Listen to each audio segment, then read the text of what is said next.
Euclid's postulate 2। आज की video में हम यूक्लिड्स पोस्टुलेट 2 का ये थ्योरम सॉल्व करेंगे, इसको प्रूव करेंगे। सबसे पहले थ्योरम की स्टेटमेंट पढ़ते हैं। इन एनी ट्राइंगल यानी किसी भी तरह के ट्राइंगल में the square on the side opposite to the acute angle के साइड के अपोजिट जो साइड है उसका अगर हम स्क्वायर ले लें is equal to the sum of the squares on the side containing that acute angle, यानी कि वो किसकी इक्वल होगा कि जो एंगल जिन दो साइड्स पे हैं उन दो साइड्स के स्क्वायर को अगर हम सम करें and diminished by twice the rectangle contained by one of the sides and the projection on it by the other. अब ये स्टेटमेंट काफ़ी लॉन्ग है, इसको समझने के लिए पहले हम डायग्राम ड्रॉ करते हैं।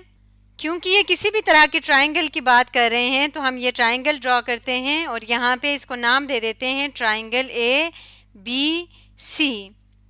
अब जिस एक्यूट एंगल की यहाँ पे ये बात कर रहे हैं, फॉर एग्जांपल इस एंगल बी को हम वो वाला एक्यूट एंगल कंसिडर करते हैं।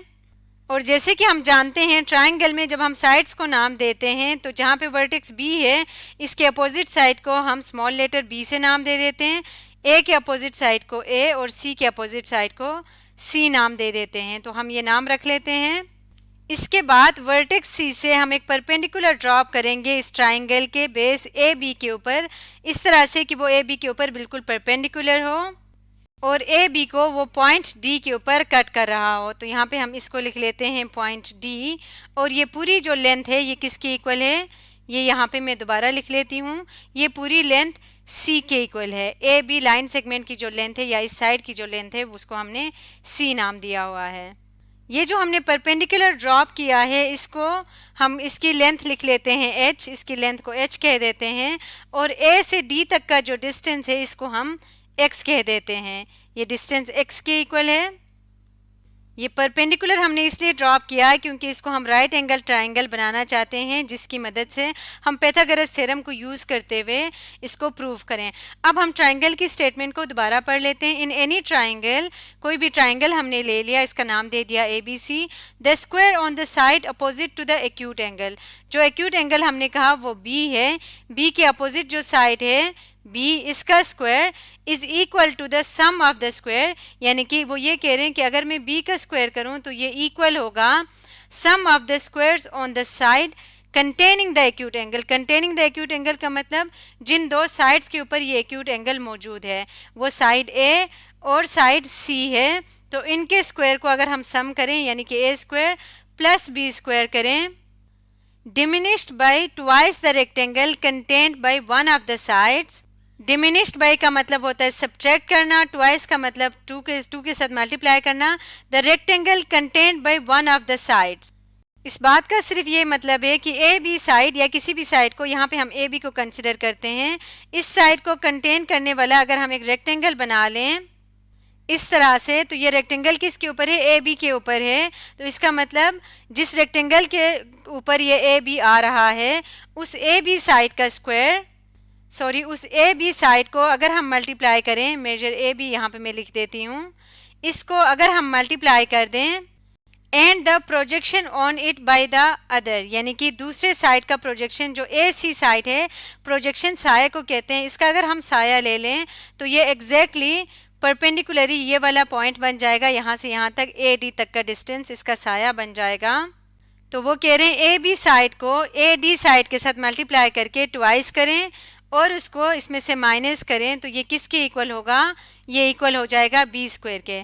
अब यहाँ पे ए बी लेंथ किसके इक्वल है, सी के इक्वल है। तो मेजर ए बी की जगह मैं यहाँ पे लिख सकती हूँ सी और इसी तरह से ए डी किसके इक्वल है, एक्स के इक्वल है। तो यहाँ पे मैं इसको सी एक्स भी लिख सकती हूँ। तो इस थ्योरम में ये बात कही हुई है कि ये हमने प्रूव करना है।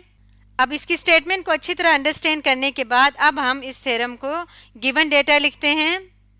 तो यहाँ पे हमें गिवन है A B C is a triangle having an acute angle C A B at A. एक एक्यूट एंगल है, क्योंकि इस ट्राइंगल में सारे के सारे एक्यूट एंगल है तो यहाँ पे हमने पॉइंट ए को हम किसी भी वर्टेक्स पे एक्यूट एंगल ले सकते हैं। तो अभी हमने वर्टेक्स ए पे एक्यूट एंगल लिया है तो जो हमारा एंगल बनेगा वो सी ए बी बनेगा जो कि ए पे एक्यूट एंगल है जिसकी हम यहाँ पे बात कर रहे हैं। और हमने प्रूव क्या करना है कि बी सी साइड का जो स्क्वायर है वो इक्वल है ए सी का स्क्वायर प्लस ए बी का square minus 2 times measure A B into measure A D, जिसको अभी हमने डिस्कस किया था। और इसको हम इस तरह से भी लिख सकते हैं कि A square equal to B square plus C square minus 2cx। अब जो हमने प्रूव करना है इसके अकॉर्डिंग हम यहाँ पे कंस्ट्रक्शन कर लेते हैं।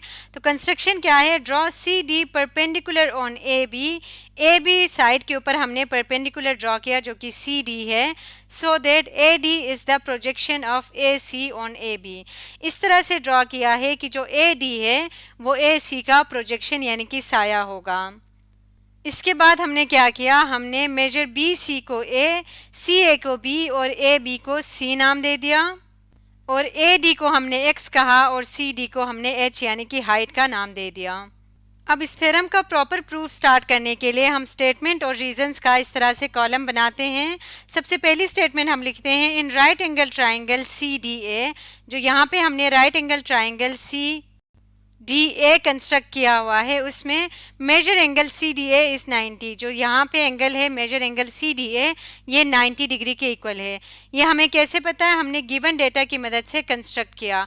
गिवन हमें कैसे था कि प्रोजेक्शन की वो बात कर रहे थे, प्रोजेक्शन साए को कहते हैं, जो किसी सरफेस के ऊपर जब गिरता है तो वो एग्जैक्टली उससे टॉप से अगर हम एंगल ले लें तो वो 90 डिग्री का एंगल ही बनाता है। तो अगर यहाँ पे डी पे एंगल 90 डिग्री का है तो इससे हम कह सकते हैं देयरफॉर हम जानते हैं अगर हम पाइथागोरस थ्योरम को यूज़ करें तो यहाँ से जो हाइपोटेन्यूज है जो कि ए सी है, ए सी का स्क्वायर इक्वल हो जाएगा बेस का स्क्वायर जो कि इस केस में ए डी है, ए डी का स्क्वायर प्लस परपेंडिकुलर का स्क्वायर जो कि बी सी डी सी या सी डी है, तो हम इसका स्क्वायर लिख लेते हैं।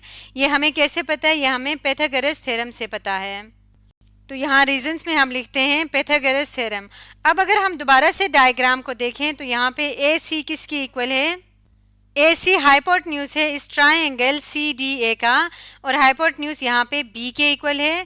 तो ए सी स्क्वायर की जगह हम लिख सकते हैं B square is equal to A D किसकी इक्वल है, एक्स की इक्वल है, तो यहाँ पे हम लिख सकते हैं X square plus C D किसके इक्वल है, एच के, तो ये आ जाएगा एच स्क्वायर, और इसको हम कह देते हैं इक्वेशन नंबर 1। इसके बाद हम फिगर को दोबारा ऑब्जर्व करते हैं तो यहाँ पे एक और राइट एंगल ट्राइंगल है जो कि है सी डी बी ट्राइंगल। इस ट्राइंगल में measure angle C D B क्या है, 90 डिग्री का है। तो यहाँ पे भी हम ये बात लिख लेते हैं in right angle triangle C D B measure angle C D B is equal to 90 degree. ये हमें कैसे पता है, हमने गिवन डेटा की हेल्प से ये कंस्ट्रक्शन की थी, इसलिए हमें ये पता है। तो इसका मतलब ये होगा कि इसका जो हाइपोटेन्यूज है, इस केस में इसका हाइपोटेन्यूज बी सी है, तो बी सी का स्क्वायर इक्वल होगा बी डी का स्क्वायर प्लस सी डी का स्क्वायर। यहाँ पे हम लिख लेते हैं अगर ये राइट एंगल ट्राइंगल है तो यहाँ से हम ये बात कह सकते हैं देयरफॉर बी सी साइड का जो स्क्वायर है जो कि हाइपोटेन्यूज है इज इक्वल टू बेस का square B D square plus perpendicular का स्क्वायर जो कि है सी डी का होल स्क्वायर। या फिर हम बी सी साइड को क्या कह सकते हैं, यहाँ पे हमने बी सी साइड को ए कहा हुआ है, इसी तरह बी डी साइड किसके इक्वल होगा, ये टोटल साइड सी के इक्वल है और ए डी एक्स के इक्वल है, तो ये रिमेनिंग साइड बन जाएगी एक्स टोटल में से अगर हम एक्स को माइनस करें यानी कि सी माइनस एक्स करें तो ये डी बी साइड हो जाएगी। तो यहाँ पे हम लिख लेते हैं बी सी की जगह हम लिखेंगे A square is equal to B D आ जाएगा C minus X whole square plus C D आ जाएगा एच स्क्वायर। अब अगर हम इसको खोल के लिखें यानी C minus X whole square को A minus B whole square का फॉर्मूला लगा के खोल लें तो ये आ जाएगा A square equal to C square minus 2cx A square minus 2ab plus X square plus H square. और यहाँ पे इक्वेशन 1 में देखें तो X square plus H square की जगह हम बी स्क्वायर लिख सकते हैं, तो यहाँ पे हम लिखेंगे हेंस। इसका मतलब ये हुआ कि अगर मैं इस इक्वेशन को रीराइट करूँ A square is equal to C square minus 2cx और X square plus H square की जगह हम बी स्क्वायर लिखेंगे तो ये बन जाएगा प्लस बी स्क्वायर।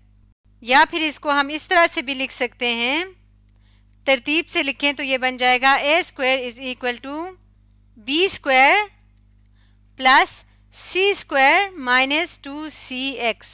सॉरी, यहाँ पे इसकी रीज़न में लिखना भूल गई थी, तो ये रीज़न है पाइथागोरस थ्योरम को हमने यहाँ पे यूज़ किया था। और c माइनस एक्स कैसे आया, हमने फिगर को देख के उसमें से ऑब्जर्व किया कि ये आएगा बी डी की वैल्यू क्या आएगी, c माइनस एक्स आएगी। इसके अलावा x square plus H square को हमने बी स्क्वायर क्यों लिखा, ये हमने इक्वेशन 1 को यूज़ किया और इसकी जगह पे बी स्क्वायर लिख लिया। तो अब यहाँ पे ए स्क्वायर की जगह हम क्या लिख सकते हैं, ए स्क्वायर किसकी इक्वल है, इसको थोड़ा सा ऊपर स्क्रॉल कर लेती हूँ।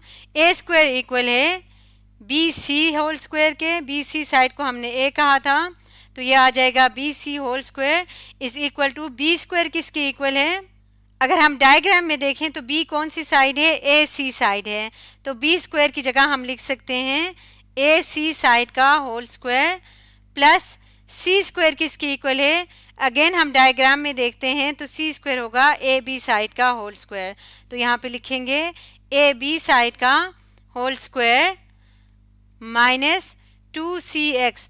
2 और c की जगह पे हम क्या लिख सकते हैं, c किसके इक्वल था, अगर हम यहाँ पे दोबारा देख लें तो c इक्वल था ए बी साइड के, तो हम यहाँ पे लिखेंगे -2 times measure A B into x किसके इक्वल था, x हमने ए डी साइड को कहा था, तो हम यहाँ पे लिखेंगे मेजर ए डी।